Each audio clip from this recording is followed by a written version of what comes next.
partner, Michael Buschbacher. Great to see you, Michael. I guess the most obvious question here is, why should the state of California be allowed to regulate trucking for the rest of the United States?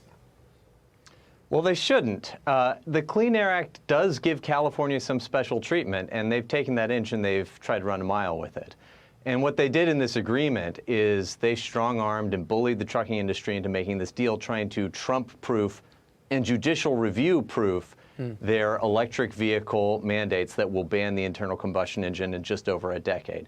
And this agreement, they work in lockstep. All the manufacturers will phase out internal combustion engines in lockstep and deprive fleet operators and others of the ability to buy diesel engines, other internal combustion engine vehicles.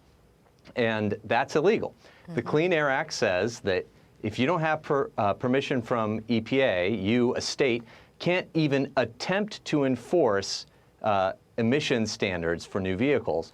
And that's what you've got here. It's this elaborate attempt to sort of have a back channel or insurance policy to make sure that regardless of what voters say, regardless of what the law says, the climate bureaucrats get their way and end the internal combustion engine. And we're going to stop it by suing. So I understand what the lawsuit alleges, and we thank you for laying that out so clearly right there. But ultimately, for me, Michael, I sit back and say, where are the checks and balances in the system that, are supposed to kick in to not allow something like this to happen, that were passed over essentially in California, allowing these organizations to form in the way they did to the point where you now have to sue?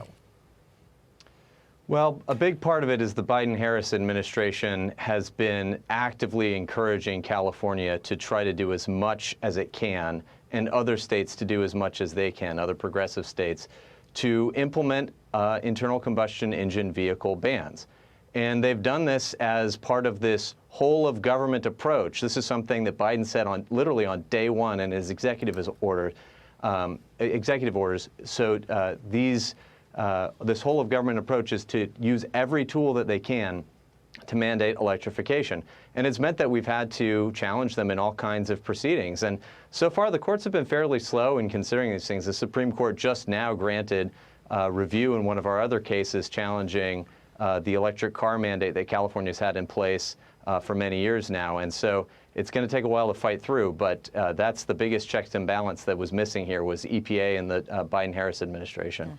We have to go in a minute, but real quickly, are you able to put sort of a price tag on what all of this environmental adventurism costs regular consumers?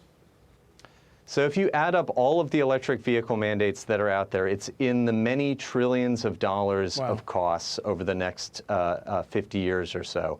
And a lot of those costs are happening right now. If you think grocery prices are bad now, these rules for the trucking industry are going to make it so much worse. The trucking industry is how we get all the stuff we have, from the Christmas presents to the groceries. And the fact of the matter is that, look, a Tesla can work if you live in a city, but if you're talking about hauling large amounts of stuff, heavy things, long distances, electric trucks just are not up to that task. And we don't have any of the charging infrastructure to make it happen. So the costs are only going to ramp up as we go forward with this unless it's stopped. Wow. Michael, thank you. Really appreciate it. My pleasure. Thanks for having me.